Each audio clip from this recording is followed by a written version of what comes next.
एक तीसरी कंपनी का नाम बताता हूँ, उसका नाम है नोवार्टिस। ये भारत में आई तो इन्होंने जो पूंजी निवेश भारत में किया वो करीब करीब 15 लाख रुपए के आसपास का इनका पूंजी निवेश है, इनिशियल पेड अप कैपिटल। और आज हिंदुस्तान में इस कंपनी का नेट प्रॉफिट जो ये कमाकर अपने देश में ले जा रही है वो 94 करोड़ 46 लाख रुपए है हर साल का। एक साल का 94 करोड़, 2 साल का लगभग 200 करोड़ के आसपास हो गया, 3 साल का 300 करोड़ के आसपास। और इस कंपनी को काम करते हुए 40 साल हो गया इस देश में से, इसने भी हजारों करोड़ रुपए यहाँ से लूट लिया। एक और कंपनी का नाम बताता हूँ, हॉलैंड की एक कंपनी है, उसका नाम है फिलिप्स। ये टेलीविज़न बेचती है, बल्ब बेचती है, ट्यूब बेचती है, इलेक्ट्रॉनिक्स के सामान बेचती है। इस कंपनी ने भारत में जब व्यापार शुरू किया था तो 1 करोड़ 50 लाख रुपए की इसने पूंजी लगाई थी। अब इस कंपनी का एक साल का जो नेट प्रॉफिट है जिसको ये कंपनी लूट कर हॉलैंड ले जा रही है वो 190 करोड़ रुपए है। 1 करोड़ 50 लाख रुपए से व्यापार शुरू किया और 190 करोड़ रुपए हर साल ये भारत से लेके जा रहे हैं। और एक साल में 190 करोड़, 2 साल में 380 करोड़, और फिर 3 साल में, 4 साल में। और इस कंपनी को काम करते हुए भी भारत में 45 से 50 साल हो गया है। लगभग हजारों करोड़ रुपए इसने भी लूट लिया है। ऐसी एक और कंपनी बताता हूँ, टायर बेचने वाली एक कंपनी है, गुडियर उसका नाम है, मूलतः अमेरिकन कंपनी है। इसने भारत देश में जब व्यापार शुरू किया तो पूंजी लगाई 2 करोड़ 37 लाख रुपए। अब ये कंपनी हर साल में जो लूट कर ले जा रही है यहाँ से वो 40 करोड़ रुपए हर साल वो यहाँ से नेट प्रॉफिट के रूप में लेके चले जाते हैं। फिर इसी तरह से और एक कंपनी है, ब्रिटिश कंपनी है, जिसका नाम है ग्लेक्सको, दवा बेचती है, दवा के क्षेत्र की ये बड़ी कंपनी मानी जाती है। इनका जो पेड अप कैपिटल है करीब 8 करोड़ 40 लाख रुपए से इन्होंने व्यापार शुरू किया इस हिंदुस्तान में। और आज ये कंपनी हर साल जो नेट प्रॉफिट कमा के ले जाती है वो 537 करोड़ 66 लाख रुपए है।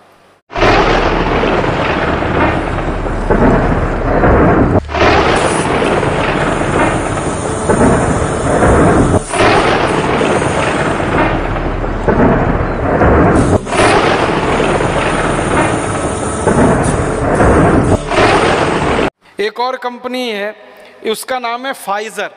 ये अमेरिकन कंपनी है, दवा बेचती है, बहुत बड़ी कंपनी है। इसने भारत में व्यापार शुरू किया था 2 करोड़ 90 लाख रुपए से और आज इस कंपनी का नेट प्रॉफिट हमारे देश से जो ये कमा रहे हैं वो 338 करोड़ रुपए। फिर ऐसे ही एक और कंपनी है, उसका नाम है एबॉट इंडिया लिमिटेड। ये कंपनी भारत में आई तो इन्होंने पूंजी निवेश किया था 1 करोड़ 40 लाख के आसपास। अब इस कंपनी का जो नेट प्रॉफिट है जो यहाँ से कमा के ले जा रहे हैं हर साल का 68 करोड़ रुपए।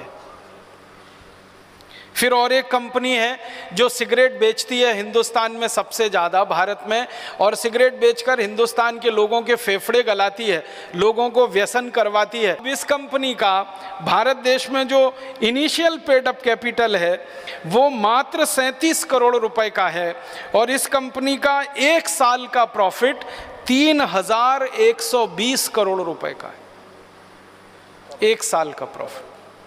और इसको भारत में काम करते हुए करीब करीब 60 साल हो गए। कुल 38 करोड़ रुपए लगाकर इस कंपनी ने लाखों करोड़ों रुपए यहां से लूट लिए। और आप जानते हैं भारत में कि लगभग 5 लाख लोग हर साल कैंसर से इस देश में मर जाते हैं। उन कैंसर से मरने वालों के इलाज पर जो खर्च होता होगा वो भी इस कंपनी के कारण हमारे समाज का कितना बड़ा हिस्सा है। पहले सिगरेट बेचना, लोगों को कैंसर से मारना, फिर इस देश का पैसा लेके विदेशों में चले जाना, फिर इस देश में सबसे बड़ा अत्याचार जो ये कंपनी करती है, आपको मालूम है सिगरेट बनाने के लिए कागज लगता है और सिगरेट का कागज सबसे ज़्यादा कीमती कागज होता है और सिगरेट के कागज को बनाने के लिए सबसे ज़्यादा पेड़ कटते हैं। इस कंपनी की हर साल इस देश में 20 अरब से ज़्यादा सिगरेट बिकती है। लगभग 14 करोड़ पेड़ हर साल ये कंपनी भारत में कटवा देती है। हम हिंदुस्तानी लोग पेड़ लगाते हैं, पर्यावरण की रक्षा करने के लिए, पर्यावरण की शुद्धि करने के लिए। लेकिन दुख और दर्द इस बात का है कि वो पेड़ को आईटीसी कंपनी कटवा देती है। तो ये मैंने कुछ उदाहरण दिए, ये सूची बहुत लंबी है। मैंने कुछ प्रमुख कंपनियों के नाम लिए, Hindustan Lever, Colgate, Palmolive, Philips, Pfizer, Glaxo, Goodyear, क्योंकि ये नाम आप जानते हैं। ऐसे 5000 नाम हैं, हर एक कंपनी का एक एक आंकड़ा हमारे पास है। किसी कंपनी ने 2 करोड़ की पूंजी लगाई और वो हर साल 180 करोड़ कमा रही है, उसका नाम है बाटा। बाटा की भारत में 2 करोड़ की पूंजी है, इनिशियल पेड अप कैपिटल, और 1 साल का उसका नेट प्रॉफिट 180 करोड़ रुपए का है इस देश में। इसी तरह से नेस्ले एक कंपनी है। इसी तरह से हिंदुस्तान में 5000 से ज़्यादा कंपनियां हैं। थोड़ी थोड़ी पूंजी लाकर, थोड़े थोड़े पैसे लाकर 10, 20, 50 लाख रुपए के, और वो करोड़ों करोड़ों नहीं, सैकड़ों करोड़ रुपए, हज़ारों करोड़ रुपए यहाँ से ले जा रहे हैं।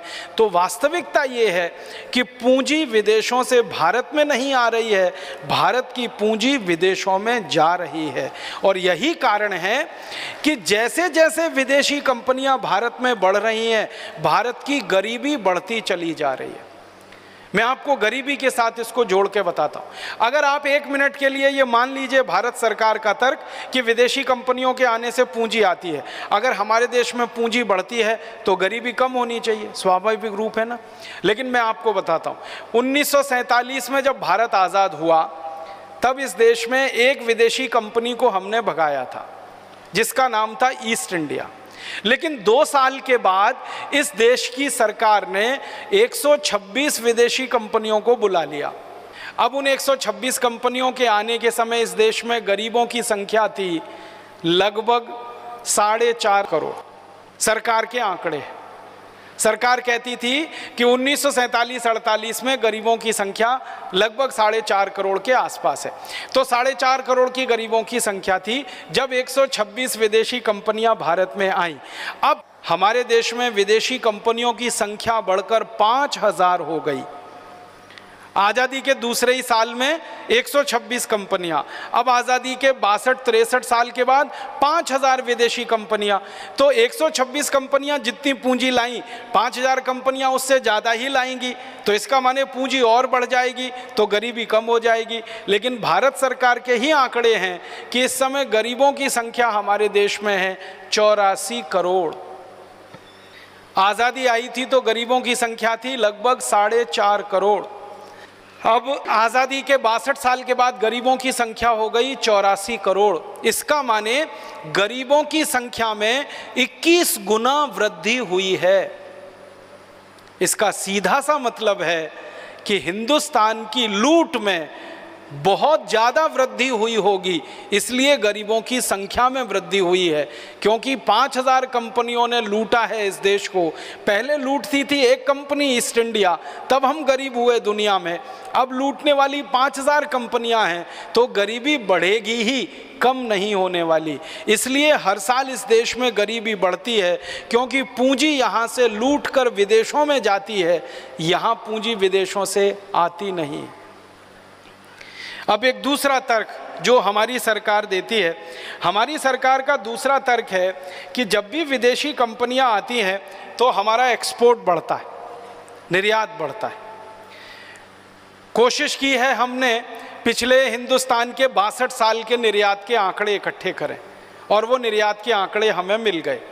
भारत सरकार के विभिन्न मंत्रालयों से और रिजर्व बैंक ऑफ इंडिया की लाइब्रेरी की मदद से भारत के पिछले 62 साल के निर्यात के आंकड़े मिल गए।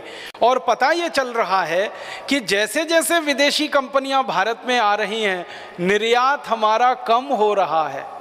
जब विदेशी कंपनियां नहीं थी इस देश में, तब हम बहुत ज़्यादा निर्यात करते थे, और जब से विदेशी कंपनियों का आना शुरू हुआ, निर्यात घटता जा रहा है, एक्सपोर्ट कम होता जा रहा है।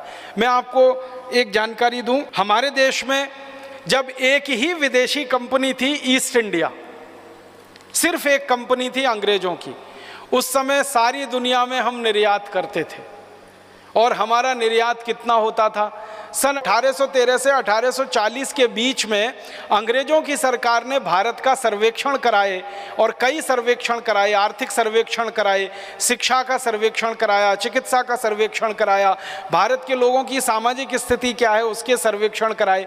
तो 1813 से 1840 के बीच में जो विभिन्न सर्वेक्षण हुए उनमें से एक आर्थिक सर्वेक्षण हुआ। वो आंकड़े बताते हैं कि जब एक विदेशी कंपनी इस देश में थी, ईस्ट इंडिया, तब हम दुनिया में 33% निर्यात करते थे। और ध्यान रखने की बात है कि ये हमारा निर्यात ईस्ट इंडिया कंपनी नहीं करती थी, हम खुद करते थे।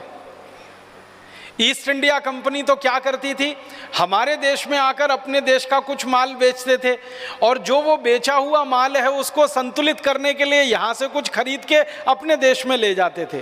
तो उनका निर्यात तो मामूली सा होता था, कोई बहुत ज़्यादा नहीं था। मैंने तो कुल निर्यात के आंकड़े निकाले 1840 के, तो भारत का कुल निर्यात अगर 100 रुपये का होता था तो ईस्ट इंडिया कंपनी का निर्यात उसमें 3 रुपये 60 पैसे का होता था, बस 3.6% अंग्रेजों के ज़माने में। इस बात को ठीक से समझिएगा, हम भारतवासी, भारत के व्यापारी, भारत के उद्योगपति सीधे दूसरे देशों में जाकर अपना माल बेचते थे अगर 100 रुपये का, तो ईस्ट इंडिया कंपनी भारत से माल खरीदकर विदेशों में बेचती थी 3 रुपये 60 पैसे का।